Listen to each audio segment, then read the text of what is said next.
right, let's get it. We are live here. What's going on? We got Brad Chandler on here. What's up, man? Hey. Oh, you gotta clean those up, right? Yeah. Nice. When you get to be 50 or I'm not quite 50, you can't see so well anymore. The reading gets tough. Oh, dude, how old are you? I mean, you look like young guy, like 40 years old. I'm 49. Okay, so you're close there. All right, close to 50. Health and longevity are really important to me. So I have a goal to live to be at least 110. You exercise a lot? Do you do a lot of exercise? All the time. And I eat, unless I'm in Jamaica like I was the week before Christmas, I eat impeccably. Dude, I want to know about that too because I've been doing the carnivore, but I don't know if you've tried that. I mean, I eat no sugars. I stopped drinking almost 2 years ago. No processed foods. It's really just, limited some fruits, really small amounts of fruits, and then meats and vegetables. Dude, it is so difficult in the holidays. But for me, when everybody was eating, I went to Canada. My wife's Canadian. They were eating poutine and a bunch of awesome, like big chips. And oh man, it's tough. Tough for me. It is tough. I mean, I quit drinking and smoking weed 2 years ago, and we'll get into that story in a minute. And but I got to tell you, being in Jamaica for 5 nights at an all-inclusive resort right on the ocean, it was really, really tough not to drink or smoke weed. But I did it. Dude, congratulations, man! I'm sure that is prevalent, especially all-inclusive. Like it's probably everywhere. Wow. Yeah. Everywhere, and everyone's drinking around me, and I'm like, man, I'd love a really cold red stripe, and I'm like, nah, I'm not going to do it. And I didn't have any addiction issues, but I just don't do it for health reasons. Like I said, I want to live to be 110. So that motivates you enough to be, your goal to want to live. It motivated you enough to be like, I'm not going to even do a little bit, not even try it. So, I mean, here's my thought process when I was in Jamaica. I'm huge on sleep. We could do a whole episode on sleep, right? Sleep is so important to your long-term health and your memory and all. I mean, we could go on and on and on and on. Right. So I'm really big into sleep, and alcohol and weed, which I didn't know this until the last couple of months, mess up your REM sleep. They don't allow you to get into REM sleep, which is one of the most important states of sleep. So I'm like, no, I'm just not going to do it because my sleep is really important to me. Oh my gosh. I didn't know that. Wow. Yeah, so people come home and drink a couple glasses of wine and think wine's good for them. It's not good for them. On any amount of alcohol is not good for you. And it also it kills your good gut bacteria. And in order to have perfect or good neural health, you've got to have the good gut bacteria, and alcohol kills it. So it's interesting. Like I don't drink. I've never touched alcohol in my life. It's because it's a religious thing that I'm LDS Mormon, so that a lot of people they just say don't drink. And I always thought it was a religious choice for a lot of people, but it sounds like it's a probably is it religious or is it mainly a health? No, for me, it's not religious at all. No, wow. It's health, 100% health related. And in my religion, it's not so much that it's like you're a bad person for doing it. It's health related as well. They say that it's not healthy, so that's why you don't do it. But anyway, cool, man. Well, I'll let you rip it, man. I've got so much to cover here. So for those folks who are on right now, this is for you, right? So if I can be of any assistance to you, this is why I do this stuff, is to help folks. So just raise your hand, whatever you need to do, comment.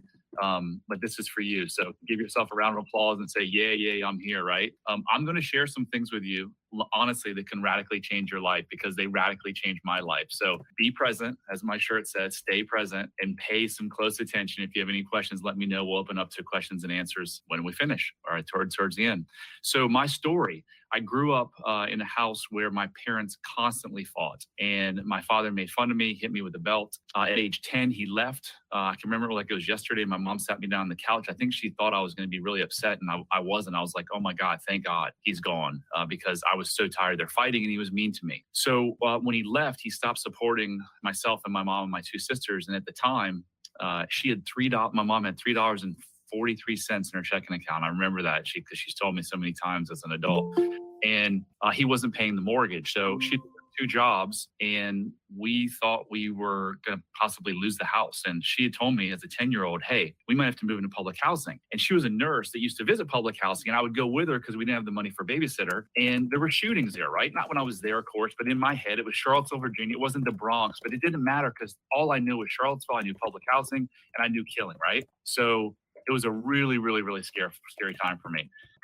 Fast forward to 9th grade, a couple of years. I read a book on how to buy real estate with no money down. Looking back, I think I know why I read that book, and I'll get to that towards the end of the presentation. So let's fast forward to 2002, and an investor bought my neighbor's house in Vienna, Virginia, and this house was like a freaking wreck. It was like a recluse. I never saw the guy, and then I look over a couple months later, and the house is all fixed up. So I go over and talk to the investor, and he goes, "Yeah, I buy houses with no money down. I fix them up, and I resell them." And I'm like, "Ooh. All right, I didn't know you could do that." I don't remember that book. That book talked about I think putting money down and renting. Like most people think you get rich in real estate by renting. That's what I thought. So that was about November or December of 2002. I'm like, I'm going to do this. So I started. My son had just been born in July. I'd come home at 6 o'clock from a full-time job. I'd spend from 6 to 8 with him. From 8 to 11, I would be banging We Buy Houses signs on telephone poles. I'd be handwriting hundreds of envelopes. I would be going to RIA meetings. They didn't have meetups then. And week after week went by,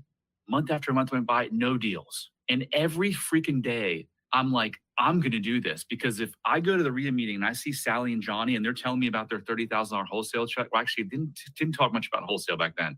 Their renovation, their profits. I'm like, wait, if they can do it, I can do it.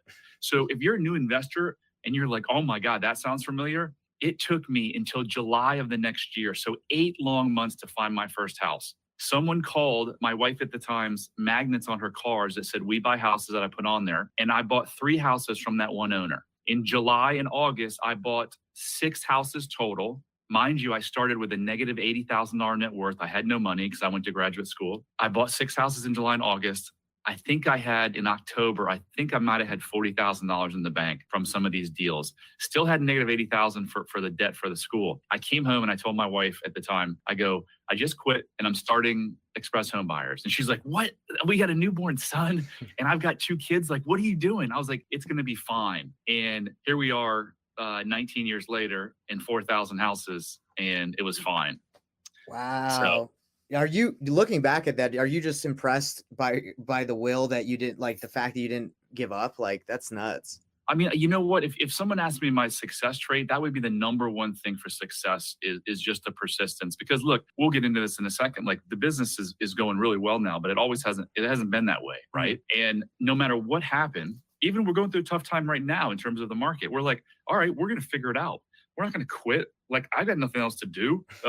I do now, and we'll get into that later with my coaching. But yeah, no, it's persistence. So I just kind of did what I thought. Like, I need to succeed. So I just kept working. Wow, that's impressive. I mean, I talk to a lot of people, and it is impressive the people that keep going after they don't see success. But some people quit pretty easily. So that's awesome. You didn't. Yes, I mean, what in life is easy, right? And we're gonna get into some like really emotional things here in a bit, like about how the way people think and stuff. But what in life that's really, really good is easy? Name me one thing. You want to have great health. You want to look like a supermodel. You want to be super smart. That's like, everything is hard. So just know that. And if you want to be, I don't know what your definition of success is, but if you want to get to where you want to go, sometimes it takes some work and it takes some pain. Is there really nothing in this life that's worth it? That's easy? Like, I was trying to think. Do you have anything? No, I mean, so if you think about like free stuff, like love is free. But that's hard too. Relationships are hard. Loving yourself is hard. We'll talk about that in a second for sure. All right. So let's go to January of 2021. And I am attempting to get my son help for anxiety. And I'm on a Zoom call like this. And the lady says, within the first couple of minutes, you have a tick. And I'm like, do I have a tick on my body? She's like, anytime you talk about your childhood, you blink profusely. You might have some unresolved childhood trauma. Do you want to come out and work with me and my ex-Navy SEAL husband here in Utah? At Park City, actually. And I said, of course I do. So I went out there, and in literally a weekend, really 3 hours, my life radically changed. We went back to my childhood, and we found the places where I had some stress or some trauma, and we figured out what are those stories around those stress that I told myself. And here's what happens. When something bad happens to a 6-year-old, that 6-year-old says, the brain has to do its job, right? And say, why is this happening? So the 6-year-old's like, I must be bad. I'm keeping this really rudimentary because it doesn't have to be complicated, but that's basically what it is. Something bad happens, the 6-year-old says, I must be bad. So that's exactly what I did. So for 47 years, I lived a life thinking I was bad and not worthy. I didn't wake up and tell myself that, Nathan. I didn't wake up every morning and be like, you're a schmuck. Those things were buried in my subconscious mind, which is the part of your brain that controls most of your behavior. And we don't even know it. So those thoughts caused the following behaviors. So two behaviors that led to 2 failed marriages. I can remember having miserable times in my marriage. I can remember lying in bed, not being able to sleep till like 3 o'clock in the morning because my ego wouldn't allow me to, say, hey, I'm sorry about what I just did to you. I can remember her coming to me and saying, hey, something's wrong, turning it on her, and then, cutting off my affection for 3 days. I'm like, this sucks, but I didn't know why. It cost me 5 business mistakes. It cost me $9 million.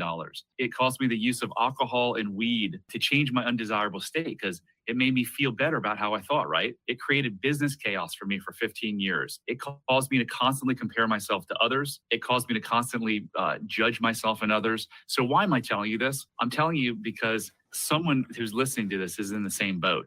Do you know that less than 30% of people in the United States define themselves as truly happy? And why is that? And why is the divorce rate 60% for second divorces, 70% for third divorces? And why are 3% of marriages truly happy? Why is it that people in the U.S. spend $150 billion a year on illicit drugs and $158 billion on alcohol and $4 trillion on what they call the escape economy? It's that we're all trying to escape our current state that we don't like. You following me? Yeah. And that's exactly what I did for 47 years. So what's the cause of all suffering? It's these untruths that are buried in our subconscious mind that creates behaviors that don't serve us. So, and these thoughts cause us lack of self-love and self-compassion, which in my opinion is the cause of 99% of everything bad that happens in this world. Name a problem, and I can pretty much assure you that you can trace it back to an individual's lack of self-love. Everything in this world. Give me a problem. The war in Ukraine, the prisons being full, child abuse, addictions, obesity, you can all tie it back to a person's lack of self-love. So the question I ask you is, what self-destructive behaviors is your self-conscious mind driving you to do, and you don't even know why you're doing those behaviors? So if you're sitting there like I was 3 years ago listening to this, I would have been like, who is this guy? Why is he on a real estate show talking about self-love? And dude, I love myself. That's what I would have told you. If we'd been on the show, Nathan, you'd been like, do you love yourself? I'd have been like, yeah, man, I love myself. Yeah. And you said, do you care what other people think about you? You're like, no, I don't give a shit what other people think about me. But that wasn't the truth. And the untruth is what makes us suffer, right? So I created this quiz. And if anyone wants it, just literally email me, brad@bradchandler.com. And in the subject line, just put self-love quiz Nathan. I'm going to go through some questions here. And I want you to ask and answer these questions in your head. Brad, before you go through those, can I ask you a quick question? Sure, dude. Sure. So when you started realizing that, the trauma that you had was impacting your life, like people could look at your life and be like, oh, this guy's living the dream, right? Weren't you crushing it? Like, or you are crushing it? Absolutely. Had a yacht, had multiple houses, had a luxury car. People are like, dude, this guy's got his shit all together. I thought I had my shit together. Mm-hmm. It wasn't until I went through it and I looked back and I was like, oh my gosh, the destructive stuff I did trying to prove my worth to the world. Wow. Yeah. So that's why if you see, I got a little passion around this. This is why I was put on this earth. And this is what I'm going to do the rest of my life. And this is why I want to live to be at least 110, because I want to help so many people get the freedom that I got. I was literally and figuratively born again. I promise you, like my whole life is different. And I didn't know, if someone would have told me 3 years ago, hey, you're not that happy, I'd have been like, you're an idiot. You don't know what you're talking about. So now, good segue into, here's some questions you can ask yourself. Have you experienced deeply connected, passionate, intimate relationships with someone that you felt safe with? If the answer is no, I jump from one bad relationship to the next, sign of lack of self-love. Do you find yourself judging others on a regular basis? If you do, sign of lack of self-love. Do you judge yourself on a regular basis? Do you talk negatively to yourself on a regular basis? No self-love.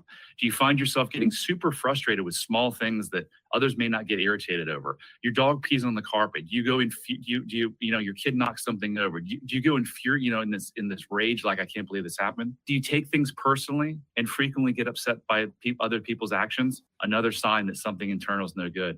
Do you have an addiction to anything? Alcohol, drugs, food, gambling, sex, shopping, pornography, working too much? It's a sign of, I don't love myself enough because I'm destructing myself. I'm doing these addictive things. Do you have self-destructive behaviors? You may not be an addict, but do you drink too much? Do you eat too much? Do you involve yourself in risky sexual behavior? Any of those things, sign of no self-love. Can you cope with mental pain, fear, or sadness without turning to substances to make things better? If the answer is no, you've got to cope with those things. Hey, it's another sign. Do you put others' needs before yours regularly? If you're always giving to other people, it's a sign that, hey, I need to prove myself. And ironically, one of my mentors, Gabor Mate, has a 600-page book on this. Most of the women he sees with the bad breast cancer are those women who give everything. So being a nice person doesn't always pay off. You need to start being a nice person to yourself. Do you often feel guilty or ashamed? Another sign. And then finally, are you able to handle criticism from others without getting super upset? If you get super upset when someone criticizes you, it's your subconscious mind saying, see, you aren't that great. So I got to fight. So again, if you want this quiz and you want to actually get a score and see where you land, just send me an email. I'm going to have it on my site in the next couple of months. But for now, brad@bradchandler.com. Just send me an email, put self-love quiz Nathan in there, and I'll send it off to you. Dude, I love that. That quiz is sweet because as you were going through it, I was thinking about it, and I have recognized that I struggle with a lot of those problems, and a lot of those that I've conquered throughout my life through being, going through certain situations. But yeah, it's interesting. I'm sure a lot of people struggle with that. Maybe most humans go through that period of struggling with those things. Yeah, I think there's going to be very few people that could get 100 on this quiz, right? I have to tell you that if I took this 2-3 years ago, a lot of my answers would have shown no self-love. Now, all of these answers, am I perfect at all of these? No. But all of these, I would answer in the affirmative to yes, a lot of self-love, if that makes sense. Well, I want to kind of engage with everyone that's in here and that are watching on the stream. Have you guys, Jeannie, B. Evans, Jermaine, Nathan, have you guys struggled with any of that stuff? I'm assuming you have, but what you guys can talk, by the way. I mean, this is kind of open, right, Brad?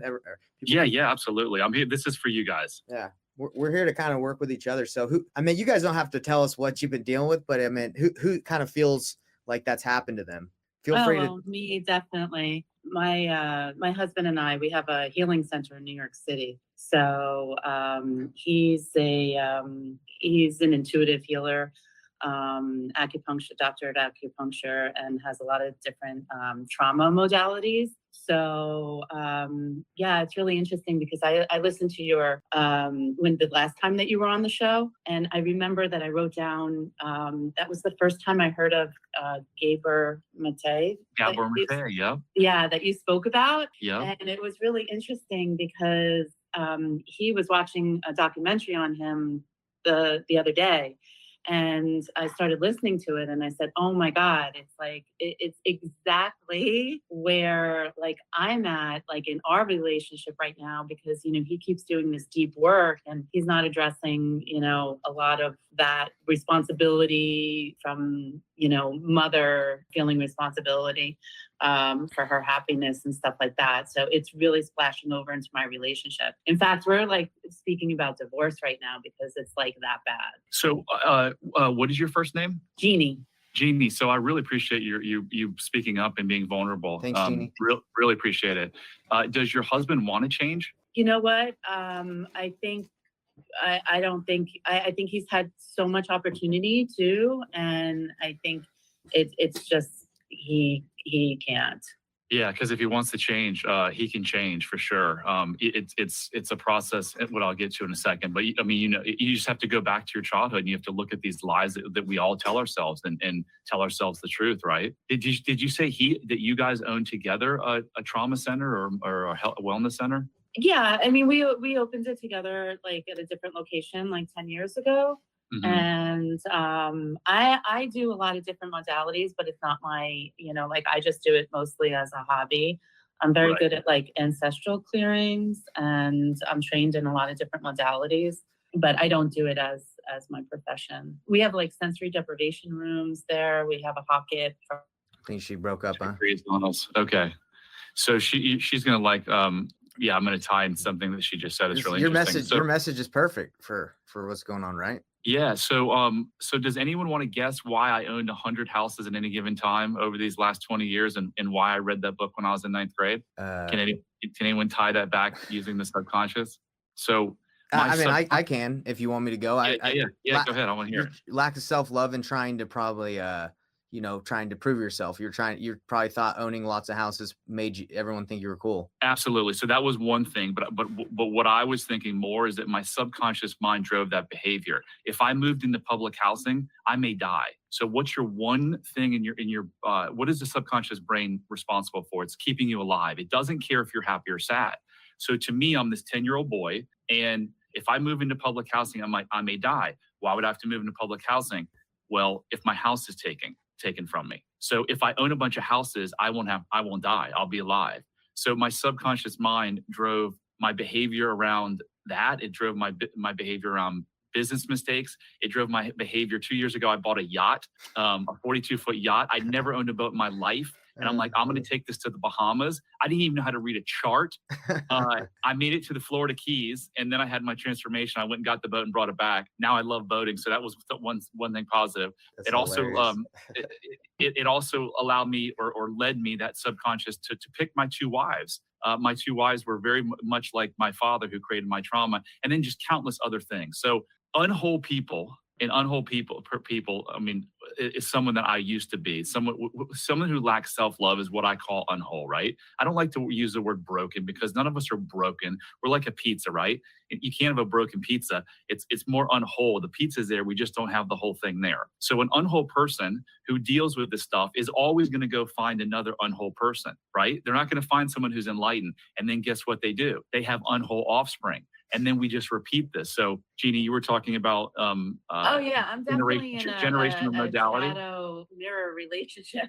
Yeah. So what we're involved in is this multi-generational curse. Our parents didn't wake up one day and say, hey, I'm going to screw up little Johnny. They screwed us up because their parents and their parents and their parents. And this is no blame. This is not to blame anyone, but it's to shine a light of awareness on your situation.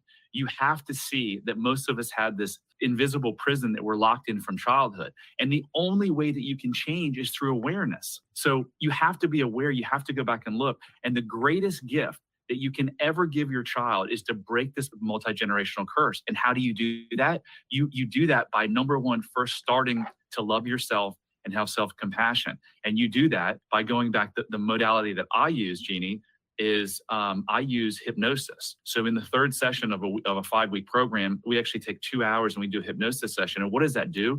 It allows me to tap into your subconscious brain that is the driver of all this crazy behavior. And so when we can talk to the subconscious brain, your subconscious brain is so powerful. It knows the exact reason and the cause of, again, why you eat too much, why your marriage is shitty, why you use drugs.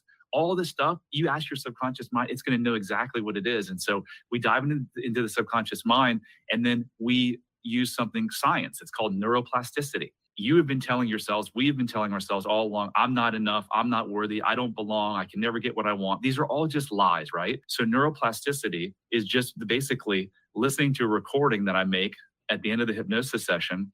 And then you listen to that in an alpha wave brain state as you're going to sleep each night. And your brain is literally capable of growing new neural pathways so that you can believe something different. And that's what happened to me. I went for 47 years of saying, I'm not enough. And that subconscious mind driving all of this negative behavior, all the millions of dollars of losses, the drug and alcohol, my 2 failed marriages. Now I've reprogrammed my brain to believe the truth. And that's like, you know what? I was enough. I always was enough. I'll always be enough. And that's the same story you have. You're enough.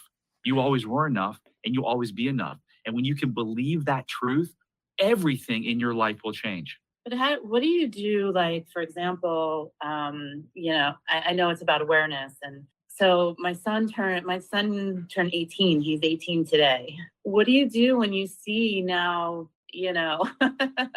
all that damage that, has been done, and him in a very, very, very, very bad state? And then, just also there's some physiological things going on with him. So everything's like no, and, aggressive and everything because of, some chemical stuff that's going on, which we're trying to address in his body. But so then what do you do with that?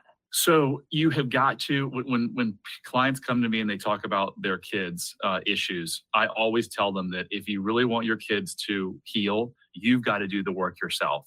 If you go, let's say that you magically sent your son away to a treatment center and at my house, let's just say he comes to my house for a week and I completely transform him. If I put that child back in the same environment that caused this without anything changing, he's going to revert like that. So the number one thing I tell people is if your kid has behavioral problems or any type of like mental health issues, the first place you should look, go to your bathroom mirror and look in the mirror. Now, again, this isn't to blame. This is you and your husband did the best that you could do given what you know. Now you have a new sense of awareness. So you have to start by getting yourself healthy. I have 2 kids. I've been a single dad for 11 years. I have a 15-year-old and a 20-year-old. Both of them have behavioral issues. So what am I doing? I'm just continuing to pour out my love and continuing to get myself better.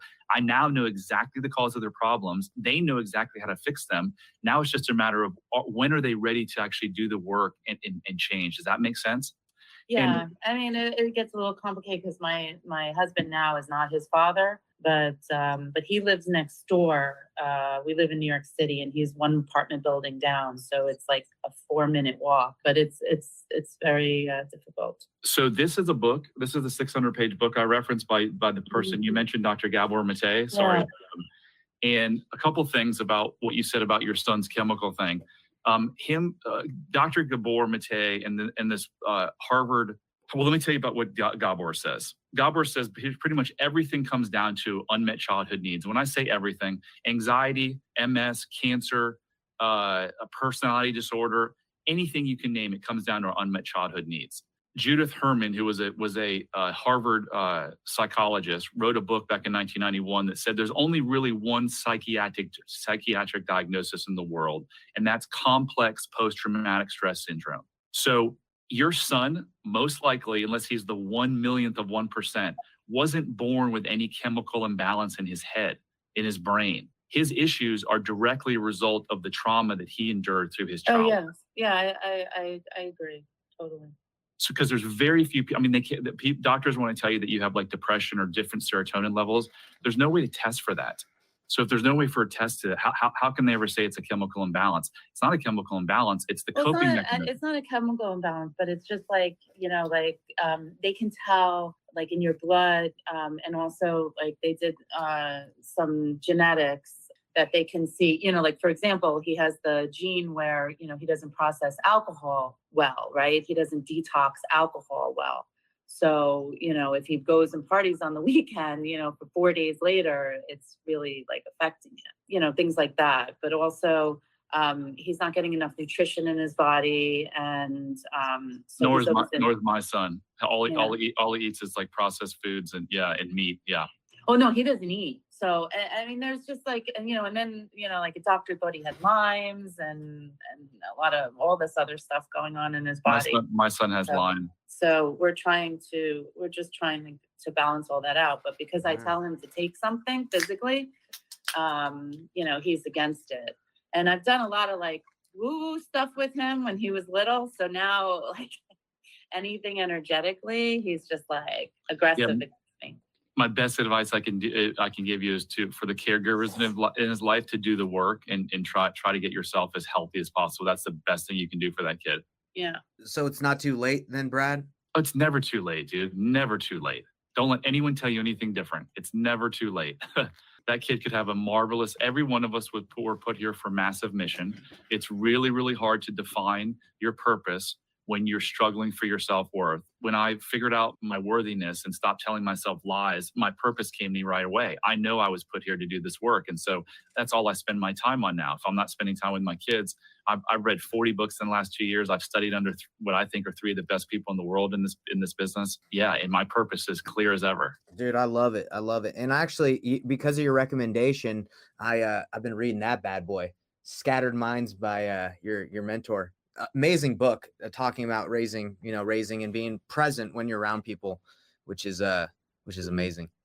Well, I'm glad you brought that up because that book is one of Gabor's. That whole book is on ADD, right? ADD and ADHD. Yeah. And if you go to the doctor, what do they want to do with your child? They want to label them, diagnose them, and feed them drugs. Right. And he's like, your child was not born with ADD. Your child was not born with ADHD. what happens when that 6-year-old, I had a chemistry teacher told me I had a 3-second attention span. So when my dad's hitting me with a belt, what am I going to do? Am I going to be like sitting there like laughing, enjoying it, being present? No, my mind is going to disconnect. It's going to disassociate, is what the terminology is. Yeah.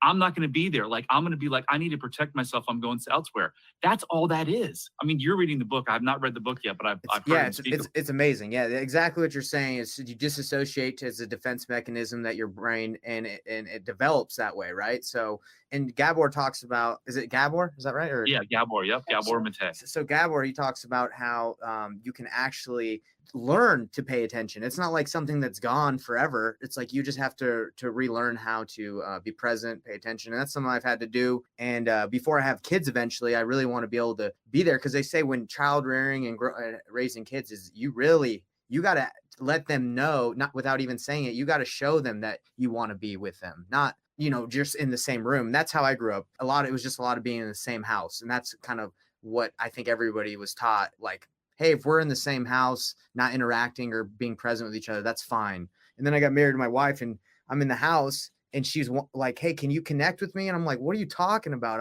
I'm in the other room. What's going on here? Like, I was thinking she was needy, but as I've been reading books and going to therapy, it's like, oh, wow. Like you really got to be present with people in order for them to develop that loving connection, especially with children. So it's a really good book. Yeah, and Gabor has an amazing book that he wrote with his son, his adult son, called like Holding On to Your Kids. Mm-hmm. And I would recommend anyone who has a child or is going to have a child read that book, because it tells you why all of our kids are so messed up. But let me step back. You said something that was really insightful. You said you've got to relearn to be present, and that's what really ADD is. Well, here's the deal: is trauma takes you out of the present. Trauma keeps you in the past. So thousands of years ago, millions of years ago, when you shook that bush and the lion bit your arm, your subconscious mind is never going to forget that. It doesn't, because it needs to keep you alive. So if you get near a bush, you don't shake the bush again, right? So your subconscious mind doesn't know the difference between yesterday or when you were 2 years old. So for you, Nathan, and for anyone, but I'm just going to use you as an example. Mm-hmm. If you haven't done the work, if you haven't gone back and done the work in terms of identifying what your pain was and what your story was from the past, you are still operating in a fight or flight mode. So most of your thinking is tied to the past. So the number one way you become present is you detach from your past by telling yourself the truth that I no longer need mommy's love, or if daddy hits me with a belt, he's never going to hit me again. So I can break from this fight or flight mode. And for people who are in business, neuroscience says that 75% of the time we're stuck in this fight or flight mode because of all of our past traumas. So think about how creative could you be coming up with a marketing postcard if you had a lion chasing you? You couldn't, right? So if you're in a state of 75%, and one of the ways, a hack around that is UCLA did this study where they had participants and they hooked them up to brain waves, and they showed them pictures of people in different states: mad, angry, sad. And when they showed them the picture, it immediately triggered their fight or flight amygdala brain, right? They then asked them, can you please describe what you're seeing? And as soon as they said, I think Sally is sad, it flipped them out of their fight or flight, because their thinking brain, their prefrontal cortex, had to kick in, and it flipped them out of there. So what do I teach my clients and my students, or anybody, is when you have a negative emotion, first of all, embrace it, because it's your body's alarm system saying something inside isn't right. So embrace it, pause, identify the emotion. Don't say I am sad, because you're giving it an identity, and identity is last. Say I am feeling sad, because feelings come and go. As soon as you say I'm feeling sad, your brain is going to go from fight or flight into the thinking brain. So it's going to calm you down. And then no matter what it is, you need to have compassion for yourself, because most of us as kids didn't get compassion when we tried to show our emotions. We had to stuff them down. Depress, that's where depression comes from. So pause, identify the emotion, give yourself compassion, and then you can look at, where did this emotion come from? Because every argument that you have with your spouse, your girlfriend, your significant other, it has nothing to do with the actual argument at hand. It's that brain, that subconscious brain, going back to the shaking bush. It's going back to a time in your life when someone made you feel a certain way, and now you're bringing that story into the present. So Yeah. I've got I create this emotional tracker. If you go to bradchandler.com/tracker, you can literally use this, you make a copy of it and keep it on your phone. It's a Google Doc and you can literally track it. You can track your process, but on the top of it, it has everything I just said. It's like, pause, identify the emotion, give yourself compassion, figure out where it came from. And then if you have a spouse or a partner that is into healing and growing, this is a great time for you to say, hey, Sally, or hey, Johnny, what you said to me just made me feel this way. Can we process it? And then when you process it, you not only heal yourself, but you grow closer together as a couple. Because let me tell you, I went to enough marriage counselor sessions to know this. A marriage is never about the problem never resides in the relationship itself. It's always the relationship that each party has with themselves. That's what destroys marriages. It's wild. And relationships. Yeah. Yeah, Dude, it's crazy. I'm gonna take since you're in the Discord with the group, I'm gonna take that link and put it next to your name and stuff, so people can I'm gonna start doing that with resources. So I'll put that in there for you. The tracker, right? bradchandler.com/tracker. Emotional tracker. It can change your life. If you use it, it can change your life. And if you're using it and you're like, well, I have trouble here, schedule a call with me. I'll help you out. Wow, man, you've been dropping some great gold nuggets, gems for us. I see Nathan, he's smiling. I think he's having a good time. I've had to keep myself on mute because I didn't really know too much what we were kind of going to be going in deep on today and really chatting about. And I mean, from the start when we were talking a little bit about health, oh my gosh, I love to jump into that. And then everything to talk about with the self-love, and oh my gosh, I could just listen for kind of hours on this topic because I think it's so powerful. And it took, the funny thing was, I originally when especially when first getting into the real estate, where I was always like, oh come on, do we have to talk about, I just want to hear what's the strategies, what's the business, what's this, what's that. And then it took me a really long time to realize, no, this is the most important stuff, because this is the foundation that impacts everything. If it comes to relating it to business and real estate, the actions, behaviors, and the habits, and kind of all those things that incorporate, how do we kind of achieve whatever result we're going after? It starts with exactly what you're talking about, Yes. So when people aren't getting the results they're looking for, it's not like, oh, do I need to change? Do I need to do postcards instead of cold calling? It's like, go all the way back to hear what you're talking about. Yes. The Navy SEAL that took me through, the ex-Navy SEAL that took me through this, you know how it started? He was coaching CEOs and they're like, what's wrong with my company? And he goes, nothing's wrong with your company. What's wrong is you between your ears. So check this out. In my shift now, in these last 2 years, I don't need to prove anything, right? And that's where you get your freedom from. When you can be your authentic self 100% of the time, because I don't care if people judge me now, because I know they're judging themselves, not me. So I have shifted from, I've got to go make $1 gazillion to prove my worth, to no, I don't need to prove anything. I want to make an impact in this world. So everything in my company has shifted. My team has shifted. My culture has shifted. I'm trying to make an impact. So I'm coaching my folks. One virtual assistant of mine had anxiety terribly. She would sleep like 2-3 hours a night. She had terrible migraines. She had a bad relationship with her husband and her son. In 3 1-hour sessions, it completely changed, right? So what I'm getting at is that I made a shift from going to try to make a bunch of money to prove my worth, to how can I make an impact? And we just had one of our best years financially in what arguably his last quarter was like the worst quarter in 10 years. So think about this as an entrepreneur. A lot of us get into entrepreneur because we want to make a lot of money. Money will not bring you happiness. Nothing outside of yourself will ever bring you happiness.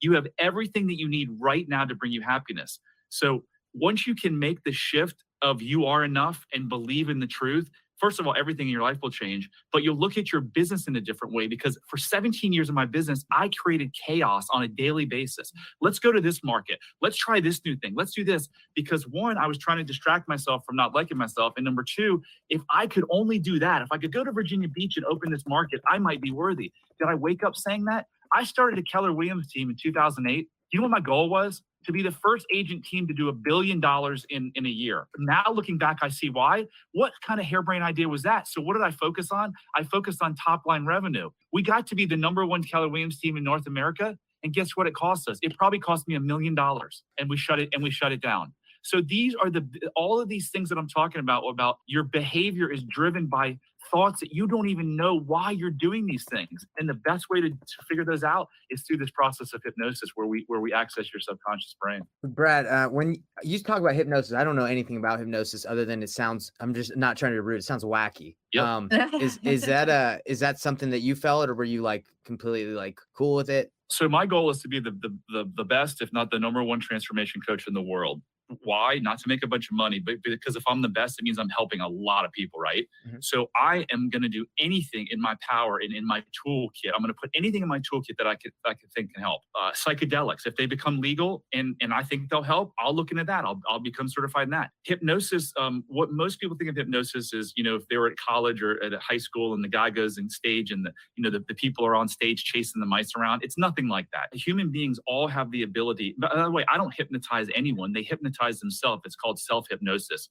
That's kind of a misnomer. When you're driving your car to work every single day, when you're in the shower not thinking and just washing certain parts of your body, that's like a hypnotic state. So all we're really doing is getting you into a focused, deeply relaxed state so you can clear out all the noise and you can focus on your subconscious mind. That's it. All I'm doing is putting you, there's no fall asleep. You're going to, none of that. It's just you get in a deeply relaxed state so we can access your subconscious mind. Okay.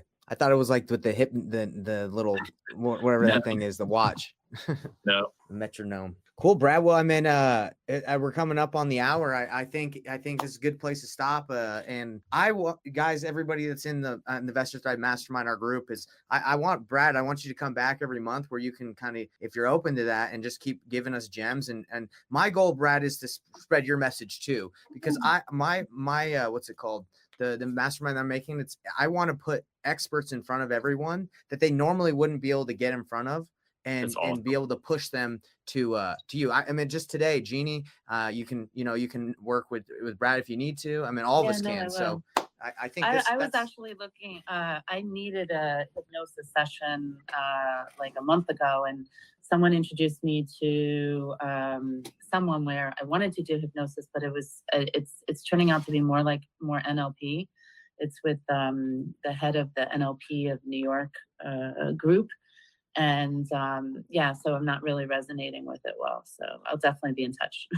Okay, sounds great. Yeah. So I appreciate you being there here, Brad. I think your message is sweet. Well, Nathan, you're an inspiration, man. You were one of the true givers. You were working. I can see how hard you're working to make your students successful. So if I can help, I tell you, this is a huge part of it. Let me tell you, because what is success, right? Success isn't making a bunch of money. If you think success is making a bunch of money, look at Michael Jackson, look at Prince. I could go on and on and on. All these people who had millions and hundreds of millions of dollars and they're dead because they were miserable. So the greatest thing is happiness and freedom. And the only way you can get freedom is through self-love and self-compassion by turning around these untruths that we tell ourselves every day. Amen. I think I agree with you. And it's true. Like me, the driver, and your driver, it's not money. It's like influence, right? If it's bringing impact. A great message. Impact. There you go. Does anyone have anything left to say to Brad they want to add before we head out? I do.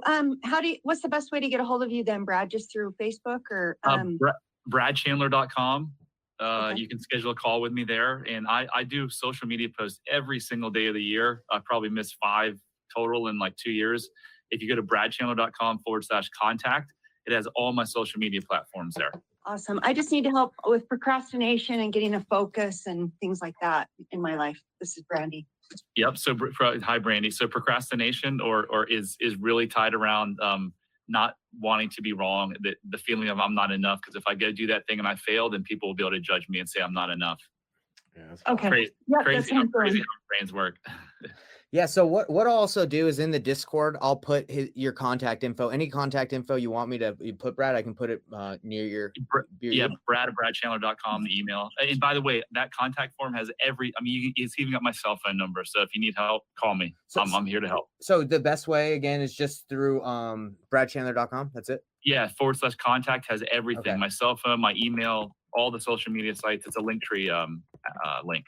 Okay, bradchandler.com/contact. Yep. All right, Brad. Well, hey, we'll see you. Can I just ask one question? Of course, yeah, go ahead. If you have the 10-second answer, so what's your take on the disorganized papers? You know, I don't know that so if you look at my desk at work, I'm pretty disorganized. I don't know that we can tie that back to any Okay. childhood untruths or anything like that. Okay. I think some Okay. people just are neat. Now, if you want to go the other side of that perfectionism, people are like, oh, I'm a perfectionist, and people like wear that with a badge of courage. No, it's no good, because all that is trying to prove like you're perfect and prove that you're enough. And so, yeah, Okay. that's a great question, but I don't think it ties in. There you go. There you Thank go. you. All right, everybody. Well, that was awesome, Brad. We'll see you next time. And then, like right, I take put care. all your contact info. So catch you guys later. Awesome. And we have one other call later today. So see you guys there. Thank Bye. you, Nathan. Thank you. Bye. You're welcome. Thank Bye. you, See you Brad. guys. Bye. Thank you. Bye. All right, Nathan. Dude, that was crazy. Dude, Brad is the man.